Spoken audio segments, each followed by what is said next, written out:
ఓం మహాగణాధిపతయే నమః. ఓం గురుభ్యో నమః. ఓం శ్రీమాత్రే నమః. మనం ఈరోజు డబుల్ ట్రాన్సిట్ అంటే కర్మకారకుడైనటువంటి శని భగవానుడు మరియు జీవకారకుడైన గురు బలము అంటూ ఉంటాం.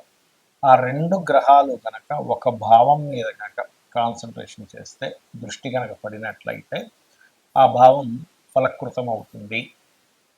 ఆ రకంగా ప్రతి లగ్నానికి, లగ్నం తెలియని వారు రాశిని చూసుకోండి, బట్ లగ్నమే ప్రధానం. ప్రతి లగ్నానికి ఆ రెండు గ్రహాలు ఏ భావం మీద కాన్సన్ట్రేషన్ చేస్తున్నాయి. ప్రస్తుతం శని భగవానుడు మీన రాశిలో సంచరిస్తున్నాడు. అదేవిధంగా గురువు మిథునంలో ఉన్నాడు. ఈ రెండు కూడా ధనస్సు రాశిని చూస్తున్నాయి. కాబట్టి ప్రతి లగ్నానికి అది ఎన్నో భావం అవుతుంది. తద్వారా చూడండి, మనకి చాలా విషయాలు సెటిల్ అయ్యే ఉంటాయి లైఫ్లో. అంటే ధనం సంపాదన కానివ్వండి, లేకపోతే సంతానం పొందడం కానివ్వండి, లేనట్లయితే వివాహం అవ్వడం కానివ్వండి, జాబ్లో సెటిల్ అవ్వడం కానివ్వండి, లేనట్లయితే బిజినెస్లో సెటిల్ అవ్వడం కానివ్వండి, ఇట్లాంటి అనేకమైనటువంటివి, కొన్ని గొడవలు సెటిల్మెంట్ అవ్వడం కానివ్వండి, వీటన్నిటికీ కూడా ఒక్కొక్క లగ్నానికి ఏ ఏ గ్రహాల యొక్క స్థితి ఎలా ఉంది అనేటువంటిది ఒకటి. మరియు కుజుడు కేతువు కలుస్తున్నారు. ఈ శని గురువుల యొక్క ప్రభావం అనేటువంటిది మాత్రం కంప్లీట్గా మీకు సంవత్సరం పాటు ఉంటుంది.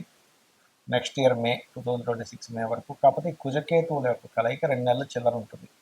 కాబట్టి ఈ 2 నెలల పాటు అంటే ఆల్మోస్ట్ జూన్ జూలై, మే 15వ తేదీ నుంచి దీని ప్రభావం 20వ తేదీ నుంచి చూపిస్తుంది. కాకపోతే జూన్ జూలై నుంచి ఉండేటువంటి ప్రభావం ఏమిటి, గోచార పరంగా కూడా దేశకాలమాన పరిస్థితుల్లో కూడా ఎటువంటి ప్రభావం చూపిస్తుంది అనే విషయాలు మనం తెలుసుకుందాం.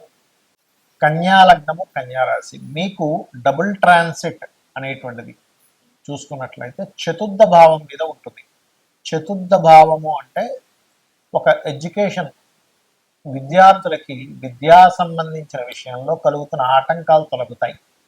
మరియు ఒక స్టేజ్కి వెళ్ళినప్పుడు అక్కడ గృహం కొనుక్కోవాలి, లేదా ఒక సంస్థని ఏర్పాటు చేయాలి, లేదా ఉన్న గృహాన్ని మరమ్మతులు చేసుకోవాలి అనుకునేటువంటి వారికి ఇది చాలా చక్కటి సమయం ఇది. అదేవిధంగా తల్లిగారికి ఒక్కోసారి చూడలేదు అనారోగ్య సమస్యలు ఉన్నాయండి, అయ్యో ఏంటో అని బాధపడుతూ ఉంటాం. అటువంటి విషయాలకు కూడా ఇది సరైనటువంటి సమయమే, అందులో ఎటువంటి సందేహం లేదు, ముఖ్యంగా గుర్తుపెట్టుకోండి. అలాగే ఇక్కడ ఈ 4వ స్థానం ఎప్పుడైతే యాక్టివ్గా ఉందో సహోదర వర్గానికి రావాల్సిన ధనం రావడం కలుగుతాయి, అందులో ఎటువంటి సందేహం లేదు. మరియు మీ యొక్క సంతానము విదేశాలకు వెళ్ళడానికి ప్రయత్నం చేస్తున్నారు అనుకోండి, మీ జాతకం యాక్టివ్ అవడం వల్ల మీ యొక్క సంతానానికి విదేశీ యోగాలు రావడము, మీ యొక్క జీవిత భాగస్వామికి ఉద్యోగ ప్రయత్నాలు సక్సెస్ అవ్వడము. మరియు అదేవిధంగా గమనించుకున్నట్లయితే ఇక్కడ కాకపోతే ఇది ఎప్పుడైనా సరే చతుర్థ భావం యాక్టివ్గా ఉన్నప్పుడు చాలామంది చూడండి, ఇది శని గురువులు ఇద్దరు దృష్టి కాబట్టి వర్క్ ఫ్రమ్ హోమ్ చేస్తుంటారు కొంతమంది. ఇంటి నుంచే వాళ్ళ యొక్క పనులు చేయడం లాంటివి ఉంటుంటాయి. అటువంటివి యోగిస్తుంది చెప్పాలంటే. అదేవిధంగా ఏదైనా వాహనము, గృహం కొనుగోలు చేయడం లాంటివి కూడా యోగిస్తాయి ఈ శని గురువుల యొక్క డబుల్ ట్రాన్సిట్ వల్ల. ఇక మరొక విషయం ఏంటంటే, మేనమామ వరుస వారి నుంచి కొన్ని లాభాలు కూడా కలుగుతాయి. అయితే ఇక్కడ మీ కన్యా లగ్నం నుంచి 12వ స్థానంలో, అంటే ఇన్వెస్ట్మెంట్స్, విదేశీ సంబంధించిన జీవిత భాగస్వామి యొక్క జీవితంతో, అంటే వివాహ జీవితంతో ఉండేటువంటి విషయాలు 12వ స్థానంలో ఉంటాయి. కాబట్టి మీరు జీవిత భాగస్వామితో ఏదైనా గొడవలు అవుతున్నాయి, తొందరపడి నిర్ణయాలు ఎక్కడ తీసుకోకండి. ఎందుకంటే ఇక్కడ ఇది ఒక 2 నెలల చిల్లర ఉంటుంది. అంటే జూన్ జూలై మాసం మొత్తం ఉంటున్నాయి ఈ రెండు కాంబినేషన్స్ కూడా. అంటే ఇది కుజకేతులు కలుసుకోవడం కాబట్టి తొందరపాటు నిర్ణయాలు తీసుకొని చిన్న గొడవకి డివోర్సులు పంపించడం లాంటి తొందరపాటు నిర్ణయాలు అసలు తీసుకోకండి. Point number 1. ఇన్వెస్ట్మెంట్స్ చేసేటప్పుడు ప్రధానంగా జాగ్రత్తగా ఉండండి. అందులో తండ్రి గారి ఆస్తి విషయం మీద ఏదైనా ఇన్వెస్ట్మెంట్ చేసే విషయంలో, తండ్రి గారి ఆస్తికి సంబంధించిన విషయంలో మనం ఏమైనా తొందరపాటు నిర్ణయాలు తీసుకుంటున్నామా, నాకు వద్దులే అని కొంతమంది నేను చూస్తుంటా. ఎలా అంటే వాళ్ళ జన్మజాతకాల్లో కూడా ఉంటుంది, తండ్రి ఆస్తి వీళ్ళకి రాకూడదు, లేదా గొడవల్లో ఉంటారు. అప్పుడు ఏం చేస్తారంటే తొందరపడి నాకు వద్దని వదిలేయడం, వాళ్ళు ఇతని ఎమోషన్స్ భలే వెంటనే వదిలేసేయాలని వాళ్ళు తీసుకొని ఎంజాయ్ చేయడం జరుగుతుంటారు. కాబట్టి తండ్రి గారి ఆస్తికి సంబంధించిన విషయంలో, విదేశాలకి వెళ్ళడం వల్ల మీకు ఎంతవరకు లాభం ఉంది అనేటువంటి విషయాల్ని 1-2 సార్లు క్రోడీకరించి అప్పుడు విదేశాలకు ప్రయాణం చేయండి. ఇన్వెస్ట్మెంట్ చేసేటప్పుడు కూడా చూసి ఇన్వెస్ట్మెంట్ చేయండి. ఇవి చేస్తూ మీరు నిత్యము వెంకటేశ్వర స్వామి యొక్క ఆరాధన, గోవులకి గోసేవ చేస్తూ, గోవులకి క్యారెట్స్, గ్రాసము తినిపిస్తూ, మరియు అదేవిధంగా ఆ, ఎక్కడైనా పుణ్యక్షేత్రాలు ఉన్నట్లయితే గణపతి లేదా సుబ్రహ్మణ్యేశ్వర స్వామి ఆలయాలకు వెళ్ళి రావడానికి చాలా బాగుంటుంది. ముందుగా ఈ కుజకేతువుల యొక్క ప్రభావం వేటి మీద చూపిస్తుంది? మనం గతంలో 2-3 నెలల క్రితం విశ్వవసునామ సంవత్సర ఫలితాలు చెప్పుకున్నప్పుడు కూడా చెప్పుకున్నాము. కొన్ని పార్టీల్లో చీలికలు రాబోతున్నాయని ఇప్పటికీ ఆ వీడియోలు ఉన్నాయి. 3 నెలల క్రితం 2 నెలల క్రితం చెప్పినటువంటివి. సో ఖచ్చితంగా పార్టీల్లో, ఎందుకంటే ఈ సంవత్సరానికి అధిపతి రవి కాబట్టి, గవర్నమెంట్కి, ప్రభుత్వానికి, రాజకీయాలకి రవి కాబట్టి, దాని మీద కేతు వస్తున్నాడు కాబట్టి ఖచ్చితంగా చీలికలు ఏర్పడతాయి. కొత్త పార్టీలు కూడా వస్తాయి, అందులో ఎటువంటి సందేహం లేదు. మీరు గుర్తుపెట్టుకోండి, కొత్త పార్టీలు స్థాపన అనేటువంటి 100% జరగనుంది. అలాగే ఈ కుజకేతువుల యొక్క ప్రభావం అనేటువంటిది ముఖ్యంగా మనకిప్పుడు పెహల్గాం దాడి తర్వాత అలర్ట్నెస్ కూడా పెరిగింది చెప్పాలంటే.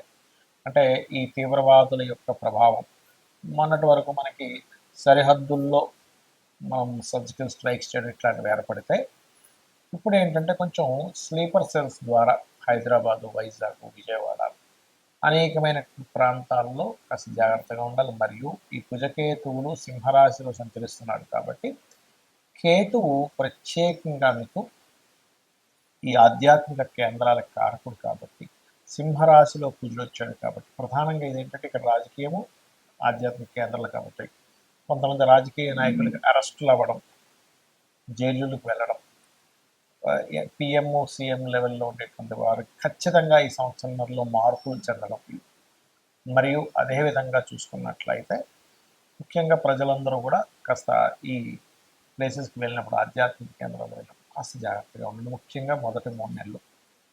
అయితే ఇక్కడ చాలామంది భయపడుతున్న అంశం ఏంటంటే, అప్పుడు 2019-20 లాగా ఏదైనా విపరీతంగా అన్ని బ్లాగులు లాక్డౌన్ అవుతాయి అనుకుంటున్నారు. అలా ఏం అవ్వదు. మన దేశంలో మాత్రం దాని ప్రభావం చాలా తక్కువగానే ఉంటుంది. కొద్దిగా ఏదో కేసెస్ వస్తాయి, క్లియర్ అవుతాయి, డోంట్ వరీ.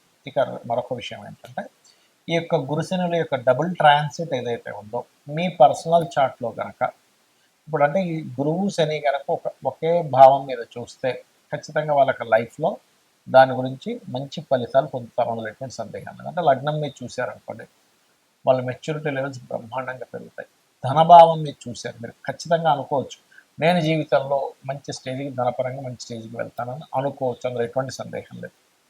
అలాగే 3వ స్థానం మీరు చూశారనుకోండి, వాళ్ళకి ఖచ్చితంగా సిబ్లింగ్స్ నుంచి సహకారం ఉండడము, సిబ్లింగ్స్తో ఏమైనా చిన్న చిన్న మిస్అండర్స్టాండింగ్స్ ఉన్నా క్లియర్ అవ్వడం జరుగుతుంది.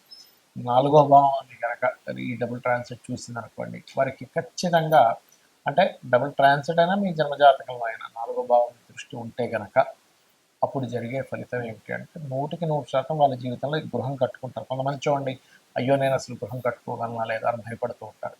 అటువంటి వారికి 4వ భావం మీద శని గురువులు ఇద్దరు చూస్తే 100% వాళ్ళకి ఎడ్యుకేషన్ మధ్యలో బ్రేక్ అయినా మళ్ళీ చదువుతారు, గృహము కట్టుకుంటారు. అది కూడా 2 గృహాలు కట్టుకునే యోగం ఉంటుంది. పంచమ భావం మీద కనుక డబుల్ ట్రాన్సిట్ కానీ మీ జన్మజాతకంలో కనుక శని గురువులు చూసినట్లయితే సంతానం ఎంత ఆలస్యమైనా కలుగుతారని మనం గుర్తుపెట్టుకోవచ్చు. 6వ భావం మీద కనుకుంటే ధర్మంగా వాళ్ళ జీవితాన్ని సాగిస్తారు. అదేవిధంగా శత్రువుపై జయం కూడా లభిస్తుంది, శత్రువు లేకుండా కూడా బ్రతుకుతారు. 7వ భావం మీద కనుక కలిగితే, అంటే 7th హౌస్ మీద కనుక లగ్నం నుంచి జరిగితే చాలామంది చూడండి వివాహం అవుతుందా కాదని బాధపడుతుంటారు. అలాంటప్పుడు మీకు ఖచ్చితంగా వివాహం అయితే తీరుతుంది. అదేవిధంగా అష్టమం మీద అయితే దీర్ఘాయుద్ధాయాన్ని, భాగ్యస్థానం మీద అయితే బ్యాంక్ బ్యాలెన్స్ని పెంచడం, హైయర్ ఎడ్యుకేషన్కి 10వ స్థానం అయితే టీచింగ్ లైన్స్లోని, ట్రైనింగ్, కన్సల్టెన్సీ లైన్స్లోకి వెళ్ళి సెటిల్ అవ్వడము, అదేవిధంగా మంచి గురువుగా పేరు తెచ్చుకోవడం, ధార్మికమైనటువంటి జీవితాన్ని గడపడము. 11వ భావం మీద అయితే బిజినెస్లో ఒక్కసారి కాకపోతే ఒకసారైనా ఖచ్చితంగా సక్సెస్ అయి చూపించడము. 12వ స్థానం మీద డబుల్ ట్రాన్సిట్ ఉన్నట్లయితే ఎవరికైనా కానీ వారు 100% విదేశాలకు వెళ్ళడము, విదేశాల్లో ఉద్యోగం చేయడం జరుగుతుంది. అయితే ఇక్కడ సమ్ టైమ్స్ కొన్ని లగ్నాలకు గురువు శుభ్రైతే కొన్నిటికి శని శుభ్రవుతాడు. అలాంటప్పుడు ఒక్కోసారి గురువు బాగా యోగిస్తే ఒక్కోసారి శని యోగించినప్పుడు, శని కనుక మీకు పాపయ్యాడు, పాప స్థానాల్లో ఉన్నప్పుడు శనగలు దానంగా ఇవ్వండి. శని అయితే కనుక నువ్వులు దానంగా ఇవ్వండి, గురువు అయితే శనగలు దానంగా ఇవ్వండి. ఇలా దానం చేయిస్తూ కాలభైరవ అష్టకము, దక్షిణామూర్తి ఆరాధన కనుక చేసినట్లయితే మీకు డబుల్ ట్రాన్సిట్ యొక్క ఫలితం కూడా పరిపూర్ణంగా వస్తుంది, ఆనందదాయకంగా ఉంటారు. మరియు ఆ లలితాంబిక అమ్మవారి యొక్క అనుగ్రహం మీకు పరిపూర్ణంగా కలగాలని మనస్ఫూర్తిగా మరోసారి కోరుకుంటూ శ్రీమాత్రే నమః.